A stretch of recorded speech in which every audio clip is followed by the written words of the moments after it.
Hello! Hello, AOS fans! It's the Agents of Spitewood. Ooh. In this video, we're going to show you Spitewood and tell you how it fits in with Emberguard and the rest of Warhammer Underworlds.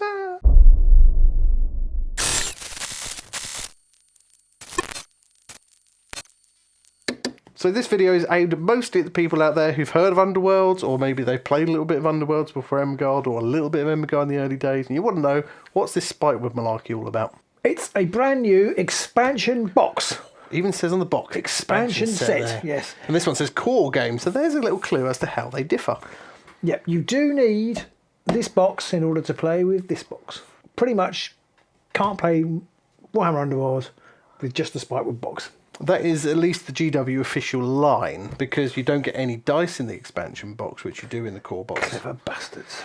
But if you do happen to have some Underworlds dice lying around, then you pretty much have everything you need to be able to play in the Spitewood box. You get a couple of warbands, a couple of decks, you get the boards, you get the tokens. You're just missing some dice. Yeah, you don't get the rules, but they're available online. Yeah, and in fact, you probably, even if you buy an Emberguard box to be able to play Spitewood, you probably want to throw away the rulebook from Emberguard straight away and get the digital version anyway, because they have made updates to it.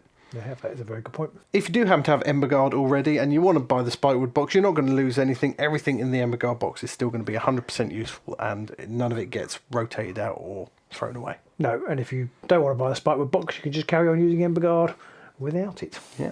So what's in the Spitewood box? We kind of covered it, but Robin, is there a handy list anywhere that you can reel off? There is absolutely a handy list on the back of the box. So you get 2 warbands. Here's one still on the sprue. This one's already been assembled. They are the Colonel's Herald, which there's 3 fighters of those, and they're on little centauri horseman type people. And the Blood of the Bull, which are the new Helms of Hashmut. Is that what they're called?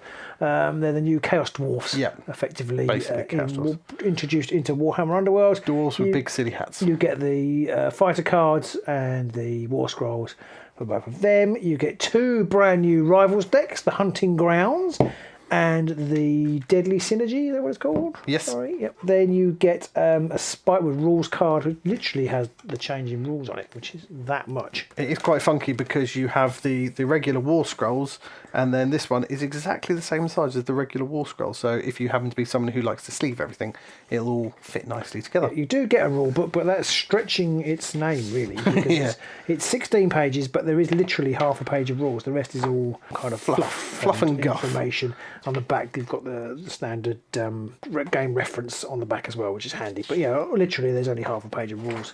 And it literally describes everything, which is mostly on the back of here. So yeah. There is one small thing in there that you don't get on there, but we'll explain that in a second. That's it. You get a load of tokens. And you get a bunch of tokens. Just so your tokens are nicely themed with the new board that you get. And talking of new tokens, one of the new rules it does add is the Aqua Giranis tokens.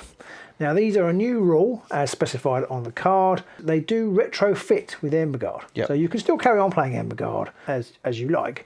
But if you have got a Spitewood set, and this is the little bit it says in the book here, you can place one of these on the Emberguard board. So at the beginning, we haven't actually seen rules. There are no rules in here for which board you choose. No, so it doesn't say anything about Emberguard and choosing board. So I'm guessing that's going to come out in the tournament rules pack, which I think may have already been out by the time we release this video. If not, I think will certainly be out before the actual box hits the shops. Yeah. The likelihood is it's going to be that when you're rolling off at the start of the game, you can the winner picks which board they place. Yeah. And then in either situation, you're then going to also play these Aqua Giranis tokens. Yes, so you can place one of these. It says you can place them different way up depending on which version you're playing, but I think that's just purely an aesthetic choice. Yes, I do like the fact that on one side it definitely is the artwork definitely fits more with the Emberguard board, and the other side definitely fits more with the Spitewood board, which is quite nice. That's quite nice, but they function in exactly the same way. There won't be any point in delving them in the game. That is pretty much everything in the Spitewood box. We are going to do some separate videos to cover the warbands and the decks in a little bit more detail, but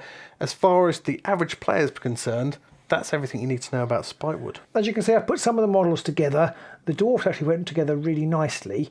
I was running a bit short of time. We have been exceptionally short of time for this. GW literally gave this to us about a day before we needed to record. Not that we're complaining for getting sent free stuff. That's very nice. And thank you. That's why, if this is a bit of a quick overview, Pete has only seen it for the first time this evening.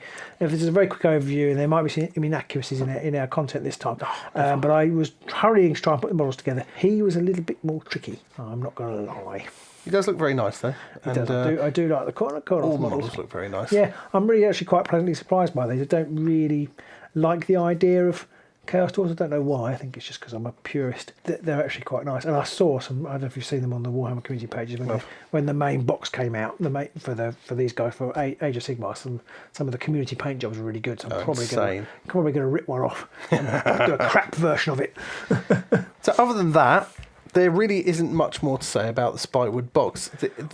Some people are going to be annoyed by the fact that the artwork and the box layout is different. It's actually a wholly different made box. Yeah, it's different cardboard, different layout. Harder cardboard, and it's got a shiny facade. Which is fine, really, because it's only to deliver the stuff that's in it. It's not like the box is useful for anything I have to say afterwards. the plastic little tabs that they used to seal it did tear the cardboard a little bit as well, so beware. If that matters to you, take it off very gingerly. I know that some people will moan that there are no dice in here, but we've always moaned about every new box coming with more dice, and we just don't need that many, and we don't get any this time, and frankly I'm quite happy about that. Yeah, I didn't need any extra dice. I've actually settled on my dice pool now, and Yeah. they're the ones I use, and I don't need any more. Exactly. So if you do want to play Spitewood and you don't have Emberguard, you will need to find some dice, and you will need to download the digital rulebook, but other than that, that's all you need, and you will be able to play a game of Underworlds with just that. Yeah. So that's it. That's a very quick overview for beginners for Warhammer Underworlds Spitewood. Price point wise, you're looking in the £60 range. Depending on where you get it from, you might be able to get it a little less if you're hunting around online,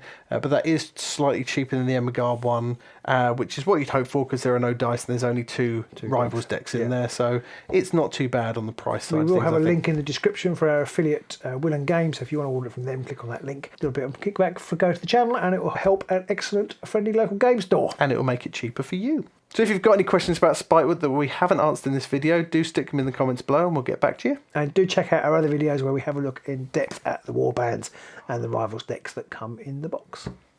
So we'll see you soon, probably in Spitewood.